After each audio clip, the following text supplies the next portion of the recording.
दर्यापूर तालुक्यातील लाखो भाविक भक्तांचे श्रद्धास्थान भोलेश्वर मंदिर असून भोलेश्वर हे अतिशय पुरातन मंदिर आहे। या भागात याच ठिकाणी भुयार आहे, त्यामुळे महाशिवरात्रीला फार मोठी यात्रा भरते। श्रावण महिन्यात या ठिकाणी श्रद्धाळू अभिषेक करतात। महिनाभर भक्तांची गर्दी असते। श्रावण महिन्याच्या शेवटच्या आठवड्यात तीर्थ बसवून आठवडाभर अखंड टाळ वाजवल्या जातात, त्याला पहारा असे म्हणतात।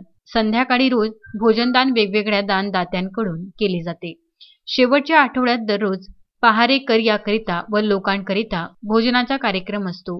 शेवटच्या दिवशी तीर्थ उठून भजन कीर्तन करून महादेवाची गावातून पालखी काढण्यात येते व महाप्रसादाने सांगता करण्यात येते। याकरिता स्वर्गीय बाळासाहेब वाकोडे हे सर्व करत होते। आता गजू पाटील वाकोडे अध्यक्ष भोलेश्वर संस्थान बाबडी हे करतात। याकरिता जयंत वाकोडे, पवनराव वाकोडे, दिलीप वाकोडे, मुकुंद वाकोडे व गावातील भोले भक्त मोठ्या श्रद्धेने व भक्तिभावाने उपस्थित असतात। शासनाच्या त्रिसूत्री नियमांचे पालन करून भोलेश्वर मंदिर येथे श्रावण मास उत्सव संपन्न झाला। श्रद्धा म्हस्के, विदर्भ न्यूज, दर्यापूर।